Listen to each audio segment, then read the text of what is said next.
So yeah, this idiot, this this bumbling idiot, legitimately is on a date, and so the woman across the table from him, and first of all, if you haven't seen the picture of him, this guy's a clown in and of itself. He's got a fucking mustache that the mustache is going up into his nose, so you don't know where his nose hair ends and his mustache begins, and he's looking at other potential bumblers or Bumble dates while they're on a date, and she catches this as a reflection from his spectacles or glasses on his cell phone.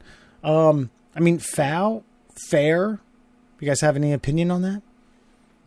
Alan, you start. I've got several opinions on this. I mean, it's probably a poor decision, especially if you have glasses. As a guy with glasses, or as Wes called it, a bespectacled gentleman. I know to be like, if I'm gonna take a look at something possibly scandalous across from somebody who might consider said thing scandalous, I'm not gonna like give you a solid shot from the glasses to get a read on me. So there's a bit of situational awareness I think my man did not have, which cost him. I mean, maybe it was a shitty date. Sometimes you gotta look elsewhere. It is what it is. Mm-hmm. His reasoning is not the problem for me. You got to do what you got to do. It's more so his lack of skill in trying to get the booty. It just didn't work out. I would say he obviously didn't want the booty, and that's why he was searching for more booty. Yeah. And that reflection that she's so concerned about should really be a reflection of her. Why was he looking for another date while on a date? So don't be mad at that guy. You should really do some self-reflecting on yourself and wonder why the person sitting directly across from you on an intimate date in the middle of a pandemic is not impressed with the person sitting across from him. So much so that the phone's out. And by the way, I mean, I know he had his phone out, so, he's in the wrong there. But she's the one that's also taping him while he is, like, hey, why don't we put our phones down or something? There's plenty of other ways to get around this. And it's a date. It's not a relationship starter, per se. This is a getting to know you moment. And you can leave at any time. So rather than just get up and leave and walk away with your dignity, you then attempt to shame the other person into somehow creating some self-worth for yourself. Like, well, I'm not the asshole. He's obviously the asshole. So I'm going to put him on blast all over the World Wide Web. So everybody that's ever existed in humanity knows this guy's a dick, and he looks for other dates on stupidly named dating sites. Good for her. Fuck that. I disagree wholeheartedly. Good for her. She doesn't put him on blast. Sitting there fucking bumbling while you're on a fucking date. If that's the case, if you're unimpressed, either get a check right then and there or speed the process up. Don't get dessert. Pay for your check and say I got to split.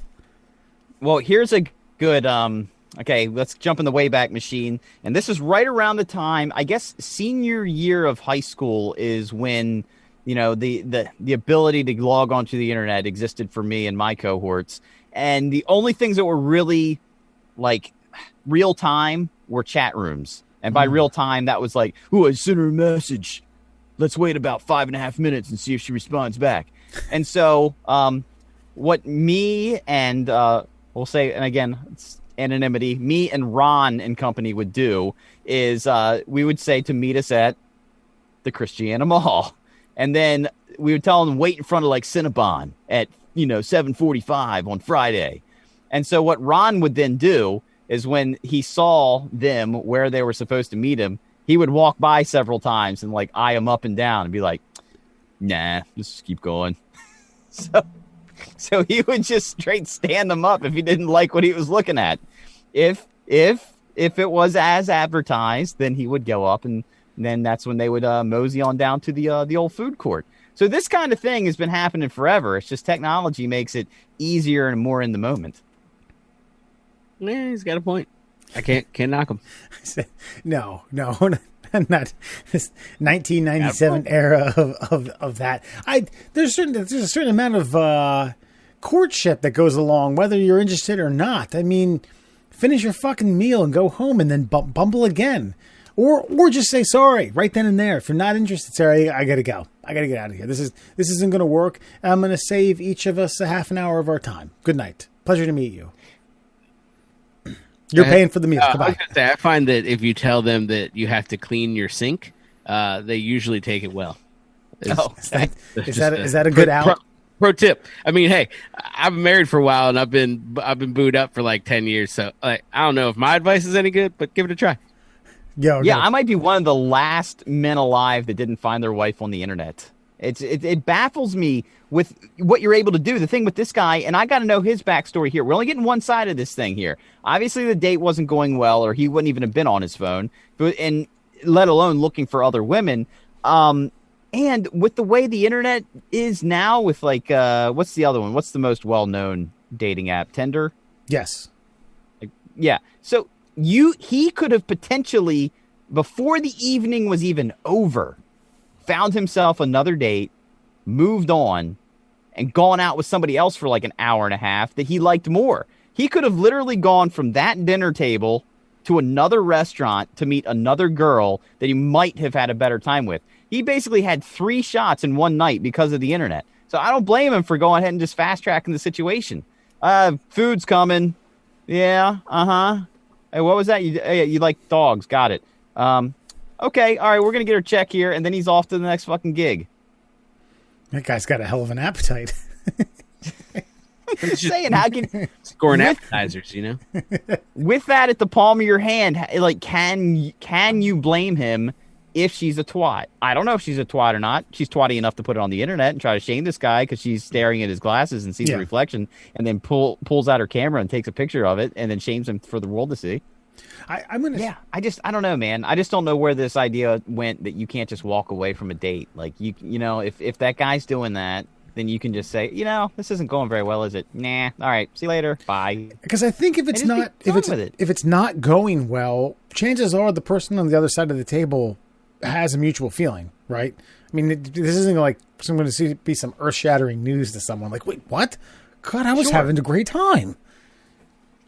Yeah, so now, like, rather than just have your feelings hurt, what I'm getting at with this spiteful vindictiveness is that she's potentially ruining his chances with any other person that exists out there, again, without knowing his side of the story. Maybe she was talking about cats for 45 minutes, and he was done with it.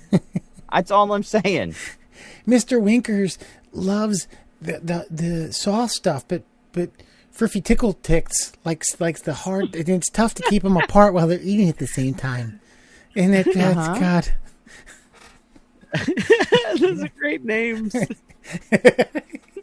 Friffy Tickle Ticks. Oh God! If they're cat people, I'm leaving anyway. See? Yeah. Have you ever heard of a QAnon conspiracy called Frizzle's Tits? Wait, what's it called? Frazzle dip. Damn it. Frizzle Tits. I thought it was. Frizzle Nits. By the way, Frazzle Dip is a fucking A+ cat name. Yeah, Frazzle Dip. Gotta get into that.